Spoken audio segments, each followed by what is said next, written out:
কুমিল্লার মুরাদনগরের ধর্ষণকাণ্ডে মব তৈরির পেছনে দুই ভাইয়ের দ্বন্দ্ব। ইমোতে বার্তা পাঠায় মূল পরিকল্পনাকারী শাহপরাণ। বড় ভাই ফজর আলীকে ফাঁসাতে পরিকল্পিতভাবে এই ঘটনা ঘটায় তারই ছোট ভাই শাহপরাণ। রাজধানীর কারওয়ান বাজারে সংবাদ সম্মেলনে এসব তথ্য জানায় র্যাব। গত ২৬ জুন কুমিল্লার মুরাদনগরের এক নারীকে নির্যাতনের ভিডিও ভাইরাল হয় সামাজিক যোগাযোগ মাধ্যমে। তাতে দেখা যায় একদল মানুষ ওই নারীকে মারধর করছে। এ ঘটনায় মামলা করেন ভিকটিম নারী। গ্রেপ্তার হয় নির্যাতনকারী ফজর আলী। তবে মব সৃষ্টির ঘটনা থেকে যায় অনেকটা আড়ালে। ধর্ষণকাণ্ডে মূল হোতা শাহপরাণকে বৃহস্পতিবার কুমিল্লার বুড়িচক থেকে গ্রেপ্তার করে র্যাব।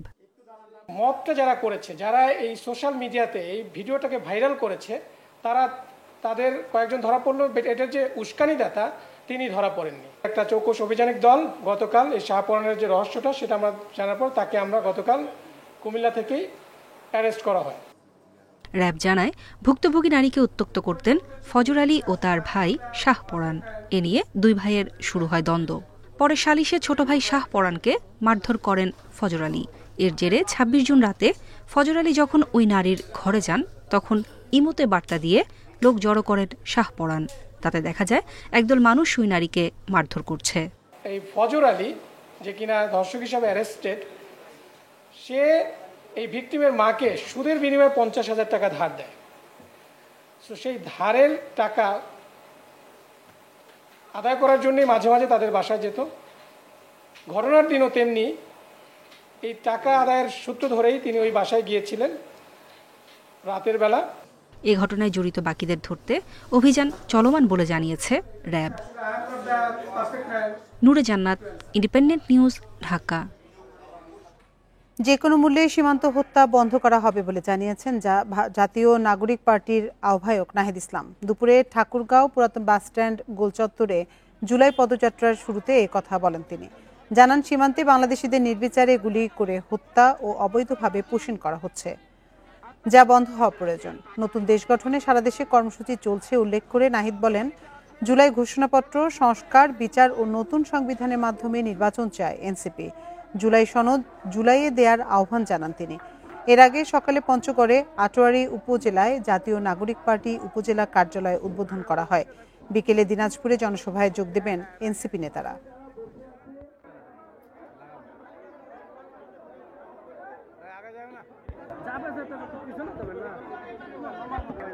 মৌলিক সংস্কার, জুলাই গণহত্যার বিচার এবং নতুন সংবিধানের জন্য আমরা লড়াই করছি। অবশ্যই জুলাই আগস্টের মধ্যেই জুলাই ঘোষণাপত্র দিতে হবে এবং এর সাংবিধানিক ভিত্তি থাকবে এই জুলাই ঘোষণাপত্রের। যেই কারণে আমাদের দেশের হাজারো মানুষ রক্ত দিয়েছে, জীবন দিয়েছে, আমরা তাদেরকে স্মরণ করতে চাই। রংপুরে জামায়াতের সমাবেশ আজ। প্রায় ১৭ বছর পর সমাবেশ ঘিরে সকাল থেকে জেলা স্কুল মাঠে জড়ো হচ্ছেন নেতাকর্মীরা। এতে বক্তব্য রাখবেন দলের আমির ডাক্তার শফিকুর রহমান এবং এটিএম আজহারুল ইসলাম সহ কেন্দ্রীয় ও স্থানীয় নেতারা। আয়োজকরা জানান, বিভাগের ৮ জেলা থেকে ২ থেকে ২.৫ লাখের বেশি কর্মী উপস্থিত হবেন এ সমাবেশে।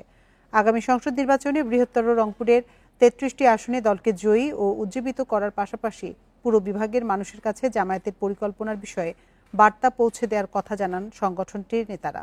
এদিকে জামায়াতের সমাবেশকে ঘিরে জেলায় নিরাপত্তা জোরদারের কথা জানিয়েছেন পুলিশ সুপার।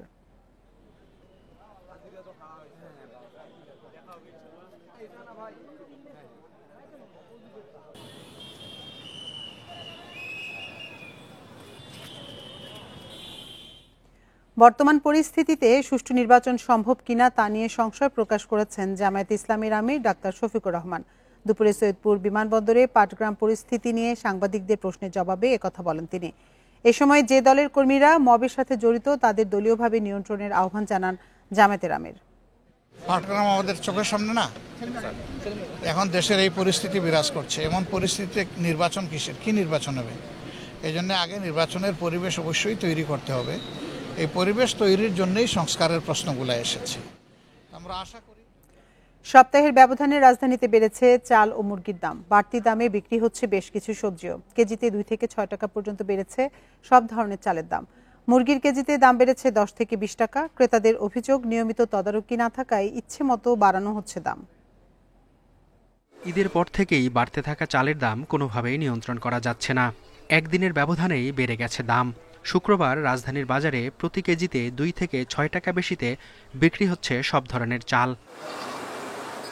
মানভেদে মিনিকেটের কেজি বিক্রি হচ্ছে 80 থেকে 82 টাকায়। ঈদের আগে এই দাম ছিল 75 থেকে 78 টাকা। এছাড়া কেজিতে 6 টাকা বেড়ে সরু নাজিরশাল চাল বিক্রি হচ্ছে 82 থেকে 88 টাকায়। খুচরা বাজারে প্রতি কেজি মোটা চাল স্বর্ণার দাম রাখা হচ্ছে 56 থেকে 57 টাকা। দাম বাড়ার কারণ হিসেবে মিল মালিকদের কারসাজিকেই দুষছেন বিক্রেতারা। মেইলাররা এবং কর্পোরেট কোম্পানিগুলা কৃষকের দিকে ধানগুলো প্রথম সিজনে কিনে রাখা গোড়াঞ্জত করে রাখা তারা এখন বাজারে এই দাম বাড়াইতে আছে। ভাত আমাদের প্রধান খাদ্য, সেটাও আমাদের জন্য এখন সমস্যা হয়ে গেছে। আগে যদি 2 পট রান্না করতো, এখন বলি যে 1.5 পট। একটু কম খাবো, কিন্তু ভাত যেন অতিরিক্ত না থাকে। চালের সঙ্গে বাড়তি মুরগির দামও 160 থেকে 170 টাকা কেজি দরে বিক্রি হচ্ছে ব্রয়লার মুরগি, যা গত সপ্তাহে ছিল 150 টাকা। সোনালী মুরগির দামও 10 থেকে 20 টাকা বেড়ে বিক্রি হচ্ছে 310 থেকে 320 টাকায়। দেশি মুরগির দাম প্রতি কেজি 550 টাকা। কালকে রাতে বৃষ্টি হওয়ার কারণে কাঁচা রোডে গাড়ি যায় না, অনেক গাড়িগুলো মনে রিটার্ন চলে আসছে। এই কারণে ব্রয়লারটা কেজি 10 টাকা, আর নাহলে সব মুরগির দামটা নিয়ন্ত্রণে আছে।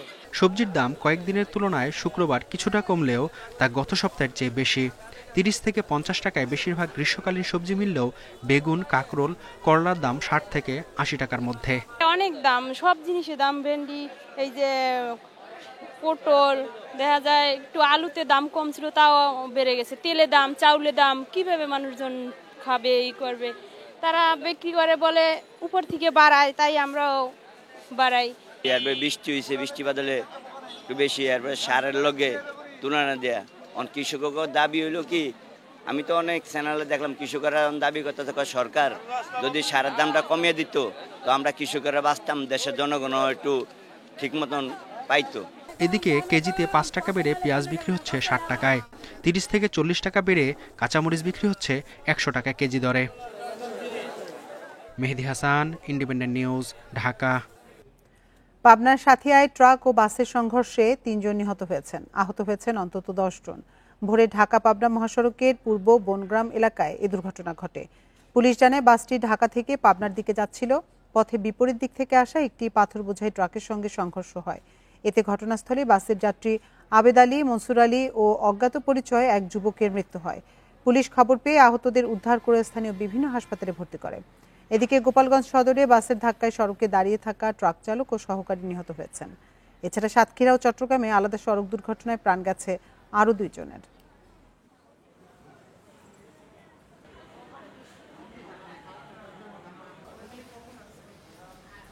যশোরের ঝিকরগাছায় বিয়ের প্রস্তাবে রাজি না হওয়ায় নারীর ওপর অ্যাসিড ছুড়ে মেরেছে এক দুর্বৃত্ত। এতে ওই নারী, তার ছেলে এবং মা দগ্ধ হয়েছেন। বৃহস্পতিবার রাতে উপজেলার গদখালি গ্রামে এ ঘটনা ঘটে। দগ্ধ 3 জন হলেন গদখালি গ্রামের রিপা খাতুন, ছেলে ইয়ানুর ও রিপার মা রাহেলা বেগম। পুলিশ জানিয়েছে ঝিকরগাছার মঠবাড়ি গ্রামের জসিমউদ্দিন পাশের গদখালি গ্রামের রিপাকে কিছুদিন ধরে বিয়ের প্রস্তাব দিয়ে আসছিল, কিন্তু রিপার রাজি না হওয়ায় রাতে তাদের বাড়ির জানালা দিয়ে অ্যাসিড ছুড়ে মারে জসিম। এতে দগ্ধ হন ওই 3 জন। তাদের উদ্ধার করে যশোর সদর হাসপাতালে ভর্তি করা হয়েছে।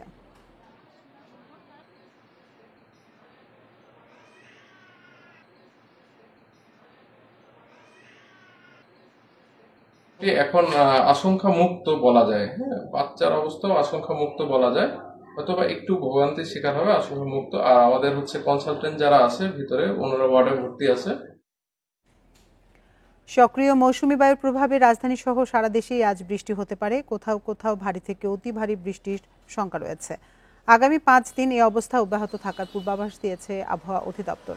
সংস্থাটির তথ্যানুসারে আজ খুলনা, চট্টগ্রাম সহ 7 জেলার দক্ষিণ পশ্চিম দিক দিয়ে ঘন্টায় 45 থেকে 60 কিলোমিটার বেগে ঝোড়ো হাওয়া বয়ে যেতে পারে।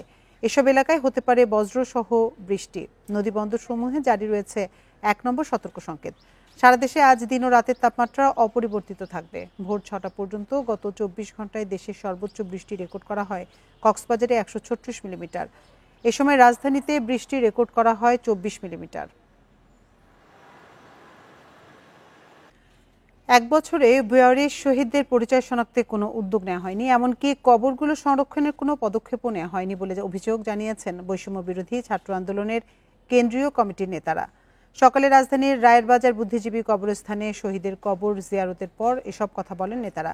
সভাপতি রিফাত রশিদ বলেন, পাকিস্তানি হানাদার বাহিনী যেভাবে গণকবর তৈরি করেছিল, ফ্যাসিস্ট হাসিনাও সেভাবে গণকবর তৈরি করেছে।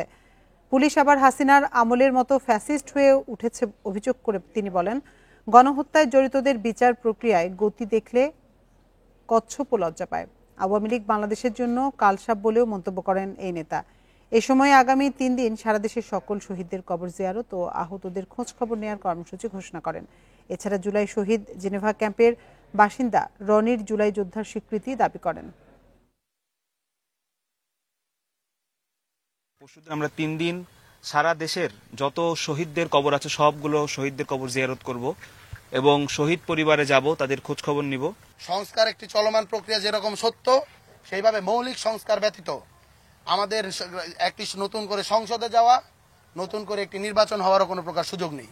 মৌলিক সংস্কারের প্রতি আমাদের আসলে বলবো যে এখানে জিরো টলারেন্স নীতি গ্রহণ করা হবে। স্বৈরাচারী শেখ হাসিনার সরকারের বিরুদ্ধে গণ অভ্যুত্থানে গেল বছরের 18 জুলাই শহীদ হন মেধাবী ছাত্র শাকিল পারভেজ। আন্দোলনে নেতৃত্ব দেয়া শাকিলের কথা বলতে গিয়ে বারবার কান্নায় ভেঙে পড়েন তার বাবা। তিনি মনে করেন, তার ছেলের মতো হাজারো শহীদের বিনিময়ে পাওয়া নতুন এই বাংলাদেশ যেন আর কখনো স্বৈরাচারের পথ অনুসরণ করে বিপথে না যায়। জুলাই গণ অভ্যুত্থানের শহীদ শাকিল পারভেজ ছিলেন মানারত ইউনিভার্সিটির বিবিএ 3য় বর্ষের ছাত্র। 3 বোনের 1 ভাই। গ্রামের বাড়ি লক্ষ্মীপুর সদরে। পরিবারের সঙ্গে থাকতেন গাজীপুরের টঙ্গীতে। সেখানেই দীর্ঘদিন ধরে ব্যবসা করছেন তার বাবা। আমি তো ভাবতে আছি যখন আমি চলে যাব আমার লাশটা কে নেবে। বৈষম্য বিরোধী আন্দোলনের শুরু থেকেই সক্রিয় ছিলেন শাকিল। গেল বছর 18 জুলাই রাজধানীর উত্তরার আজমপুরে ছাত্র জনতার মিছিলে নির্বিচারে গুলি চালায় পুলিশ। সেখানেই নিহত হন প্রতিবাদী এই তরুণ। একমাত্র ছেলেকে হারানোর শোক এখনো কাটিয়ে উঠতে পারেননি বাবা। সড়ক আন্দোলন সহ সর্ব আন্দোলনের অগ্রণী ভূমিকা পালন করত সবসময় আমার এই ছেলে। আপনি বিভিন্ন ফুটেজ যদি সংগ্রহ করেন দেখতে পাবেন, ও সবসময় আন্দোলনের নেতৃত্বের দায়িত্বে থাকার চেষ্টা করত। শাকিল শহীদ হওয়ার পর কবর দিতে গিয়েও চরম ভোগান্তির শিকার হয় তার পরিবার। শাকিলকে আপনার এখানে দাফন করেছেন, আপনার এখানে সব বৃত্তান্ত নেওয়ার পরে যে বলছে আপনারা এখানে প্রশাসনের বা সরকারের অনুমতি ছাড়া কেন দাফন করেন। এই দিকে আমার সাথে চলে গেছে। এই দিকে আমার বাজারে একটা ছোট্ট একটা দোকান ছিল, আমার দোকানে হামলা করার জন্য, দোকান দখল করার জন্য, দোকানে ভেঙে দেওয়ার জন্য ওই উত্তর এলাকার কাউন্সিলর সহ তারা দলবল নিয়ে আসছিল। গাজীপুর ব্লাড ব্যাংকের প্রেসিডেন্ট ছিলেন শাকিল। বহু মানুষকে করেছেন রক্তদান। ছিলেন মানারত ইউনিভার্সিটির ফুটবল দলের সদস্য। অভিনয় সহ সাংস্কৃতিক কর্মকাণ্ডেও ছিলেন এগিয়ে। শাকিলের আত্মদান শ্রদ্ধার সঙ্গে স্মরণ করেন তার সহপাঠীরা। 18 জুলাই সকাল 11টার পরই শাকিল ফেসবুকে একটা স্ট্যাটাস দেয় যে এ যেন এক অঘোষিত যুদ্ধ, সবাই বিএনএসে আসুন। শাকিল হত্যার বিচার চেয়ে মামলা করেছেন তার বাবা। হত্যাকারীদের দৃষ্টান্তমূলক শাস্তি দাবি করে শাকিলের সহপাঠী ও পরিবারের সদস্যরা বলছেন যেন আর কোনো তরুণ এমন নির্মমতার শিকার না হন। Tanvir Ahmed, independent news, Dhaka. পাক ভারত উপমহাদেশের মানুষ বিক্রি, আত্মবিক্রি ও দাসখতে নিবন্ধিত দলিল উদ্ধার হয়েছে, যা কয়েকশো বছরের পুরনো, বৈচিত্র্যপূর্ণ ও কালের সাক্ষী। 1778 সালে কলকাতায় ছাপাখানা চালু হওয়ার আগে ও পরের পুরনো বাংলায় লেখা এসব দলিলের পাণ্ডুলিপি সংরক্ষণের উদ্যোগ নিয়েছে সরকার।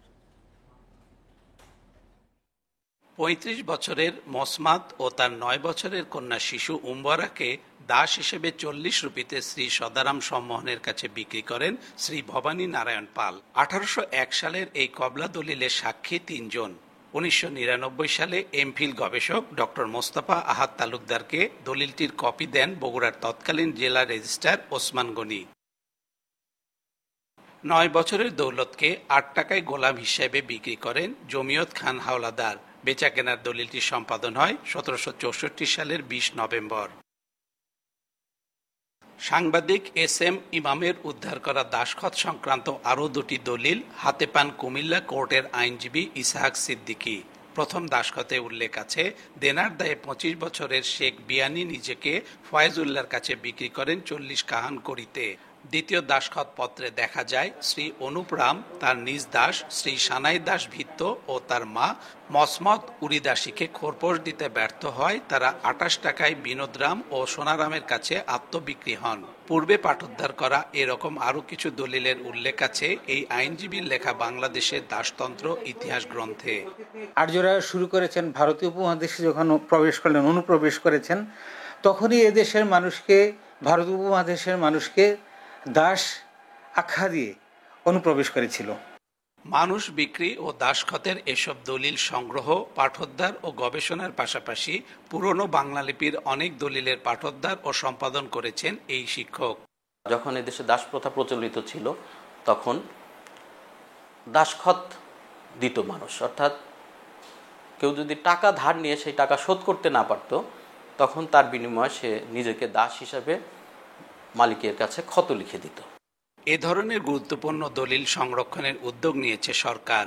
এই দলিলগুলা, এই বালামগুলা স্ক্যান করে ডিজিটাল মাধ্যমে এটা সংরক্ষণ করা যেতে পারে এবং আমার জানা মতে আমাদের মন্ত্রণালয়, আইন মন্ত্রণালয় এই বিষয়ে উদ্যোগ গ্রহণ করেছে। আগে বাধ্যতামূলক না থাকলেও 1774 সালে ব্রিটিশ সরকার দাস বেচাকেনার দলিল নিবন্ধন বাধ্যতামূলক করে। সে সময় দলিলের রেজিস্ট্রেশন ফি ছিল 4 টাকা 4 আনা। Hasibur Rahman, independent news, Bogura. নদী ভাঙন আতঙ্কে গাইবান্ধা সদর উপজেলার 5 শতাধিক পরিবার। এর মধ্যে ভাঙনে বিলীন হয়েছে অনেকের ফসলি জমি। বসতভিটা হারিয়ে আশ্রয়হীন অনেক বাসিন্দা।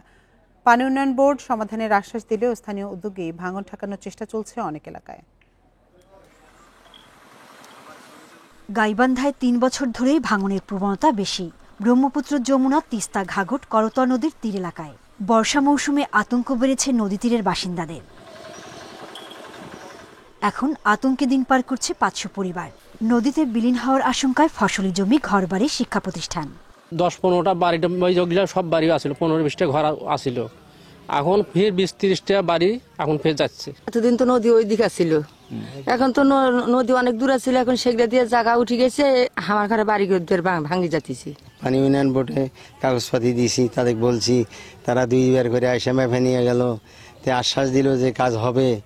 তো এখন আর তো পানি উন্নয়ন বোর্ড থেকে আর কোনো কিছু বুঝলাম না আমরা। পানি উন্নয়ন বোর্ড থেকে সমাধান না পেয়ে অনেক এলাকায় স্থানীয় উদ্যোগে চলছে বাঁশ বালুর বস্তা দিয়ে ভাঙন ঠেকানোর চেষ্টা।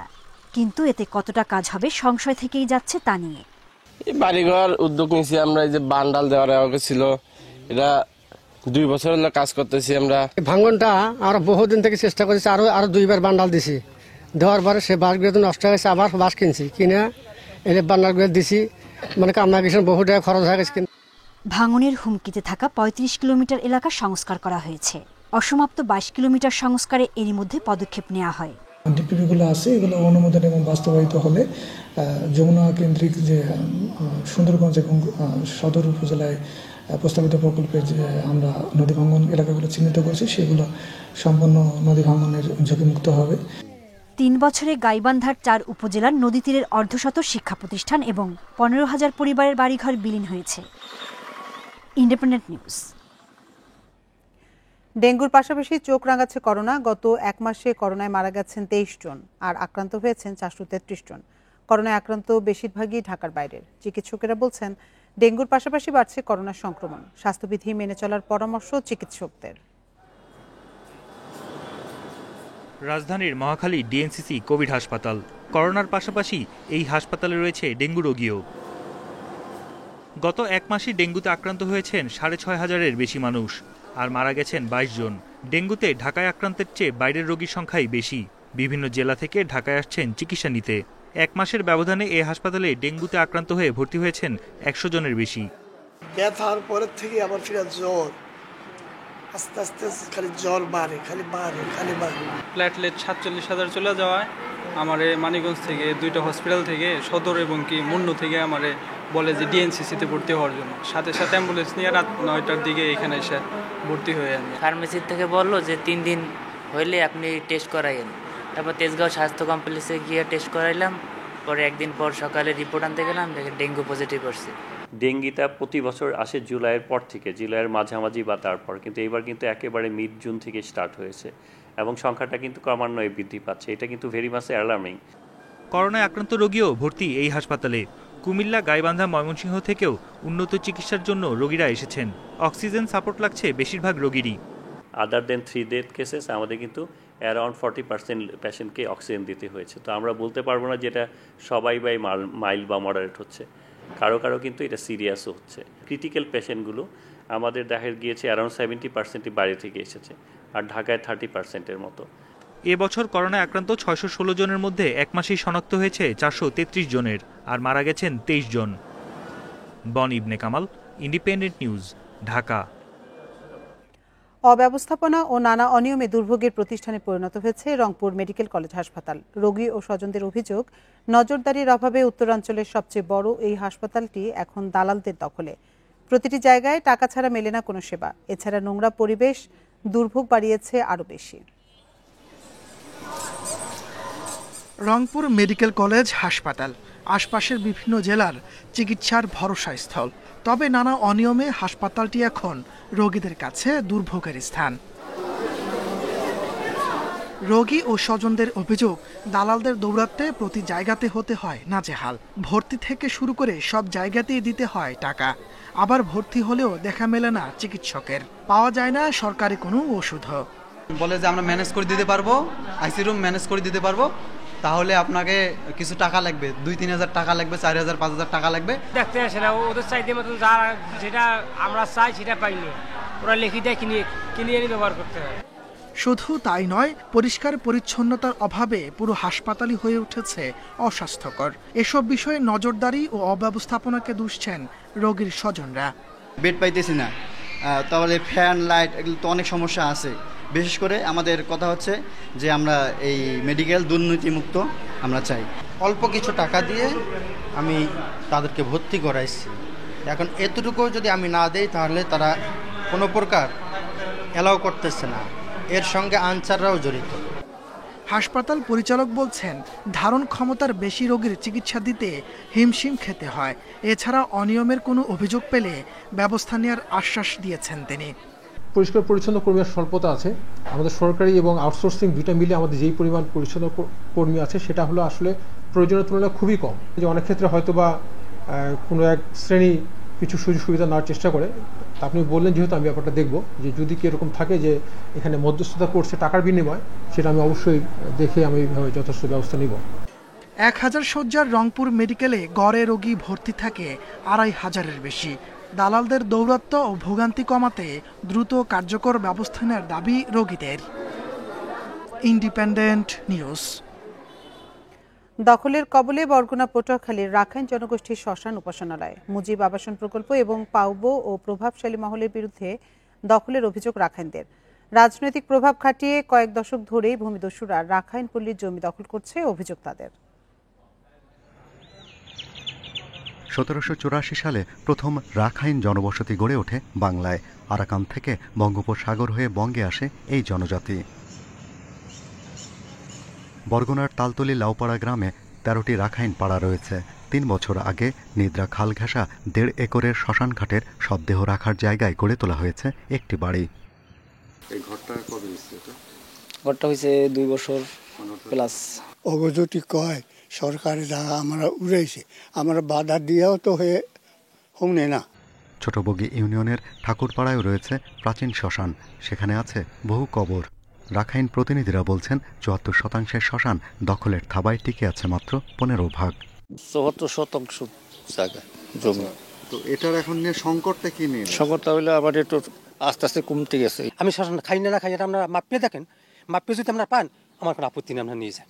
কুয়াকাটার কালাচানপাড়ার 2.5 একর শ্মশান দখল করে চলাচলের রাস্তা বন্ধ করে দেয়া হয়েছে। দখলের থাবায় কুয়াকাটার 250 বছরের পুরনো শ্রীমঙ্গল বৌদ্ধবিহারের জমিও। কলাপাড়ার বালুচরে আটকে পড়া কয়েকশো বছরের পুরনো আলোচিত নৌকাটি প্রদর্শনীর জন্য রাখা হয়েছে বিহারের জায়গায়। রাস্তা থেকে 25 ফুট তারা দাবি করতেছে, বলে যে এই বিহারের মধ্যেও তাদের পানি উন্নয়ন বোর্ডের জায়গা রয়েছে। এখন আমাদের কথা হচ্ছে পানি উন্নয়ন বোর্ড তো বাংলাদেশ স্বাধীন হওয়ার অনেক পরে আসছে, কিন্তু বাংলাদেশ স্বাধীন হওয়ারও অনেক আগে, আমরা 150 বা 200 বছর আগে আমাদের এই প্রতিষ্ঠান। আদিবাসী অধিকার কর্মীদের দাবি, কয়েক দশক ধরেই দখল হচ্ছে রাখাইনদের উপাসনালয় ও শ্মশান। শ্মশানগুলো তারপর ওই যে আমাদের পুকুরগুলা, তারপর আপনার ওই যে বৌদ্ধ বিহারগুলা, এগুলো তো এইভাবে ভুয়া কাগজপত্র সৃষ্টি করে মানে দখল নিয়ে যাইতে স্যার। নগরায়নের ফলে জমি জমার দাম বেড়েছে এখানে, তো সেই কারণে এই যে যারা ভূমি দখলের সাথে জড়িত ওই চক্রটা আরও বেশি তৎপর হচ্ছে, যে জমি জমার দাম বাড়ার কারণে এই 60-এর দশক থেকে এখন পর্যন্ত চলমান আছে। কুয়াকাটায় একসময় 220টি রাখাইন পল্লীর বাসিন্দা ছিল কয়েক লাখ, তবে বর্তমানে 40টি পল্লীতে থাকে মাত্র 2500 Rakhine. Shahriar Anirban, independent news, Dhaka. কাঁচা পাট ও পাটজাত পণ্য রপ্তানির ক্ষেত্রে মাসুল বা ফি বাড়ানোর সিদ্ধান্ত থেকে সরে এসেছে সরকার। গত এপ্রিলে বস্ত্র ও পাট মন্ত্রণালয় পাট ও পাট পণ্য রপ্তানিতে মাসুল বাড়িয়ে প্রজ্ঞাপন জারি করে। সেই প্রজ্ঞাপন প্রত্যাহার করা হয়েছে। বাংলাদেশ ব্যাংক বৃহস্পতিবার এ বিষয়ে প্রজ্ঞাপন জারি করেছে। নিয়ন্ত্রক সংস্থাটি ব্যাংকগুলোকে আগের হারেই মাসুল আদায়ের নির্দেশনা দিয়েছে। এপ্রিলের প্রজ্ঞাপন অনুযায়ী প্রতিবেল কাঁচা পাট রপ্তানিতে রাজস্ব বাড়িয়ে 7 টাকা নির্ধারণ করা হয়, যা আগে ছিল 2 টাকা, অর্থাৎ মাসুল বাড়ানো হয় প্রায় 3.5 গুণ। আর পাটজাত পণ্যের প্রতি 100 টাকা রপ্তানি মূল্যের বিপরীতে রাজস্ব 10 পয়সা থেকে 5 গুণ বাড়িয়ে 50 পয়সা করা হয়। ফলে পাট ও পাটজাত পণ্যের আগের হারেই মাসুল নির্ধারিত থাকছে। পাট অধিদপ্তর সূত্রে জানা গেছে 2023-24 অর্থবছরে বাংলাদেশ থেকে ভারত, পাকিস্তান, নেপাল, চীন সহ 13টি দেশে 13,44,835 বেল কাঁচা পাট রপ্তানি হয়েছে।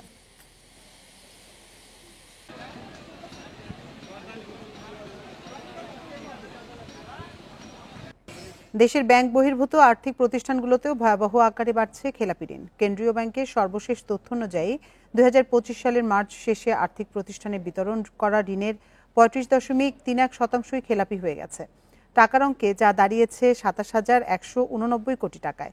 এ খাতে খেলাপি ঋণ 3 মাসের ব্যবধানে বেড়েছে 2,100 কোটি এবং বছরে বেড়েছে 3,300 কোটি টাকা। খাত সংশ্লিষ্টরা বলছেন, দীর্ঘদিনের অবলোপন, পুনঃতফসিল আর রাজনৈতিক প্রভাবের কারণে খেলাপির প্রকৃত চিত্র আড়াল রাখা হয়েছিল। তবে রাজনৈতিক পরিবর্তনের পর কেন্দ্রীয় ব্যাংকের কঠোর নজরদারিতে চেপে রাখা খেলাপি ঋণ এখন প্রকাশ পাচ্ছে। বাংলাদেশ ব্যাংকের সর্বশেষ পরিসংখ্যান অনুযায়ী 2025 সালের মার্চ শেষে আর্থিক প্রতিষ্ঠানে ঋণের মোট স্থিতি দাঁড়িয়েছে 76,987 কোটি টাকায়। এর মধ্যে 27,189 কোটি টাকা ঋণ খেলাপি হয়েছে।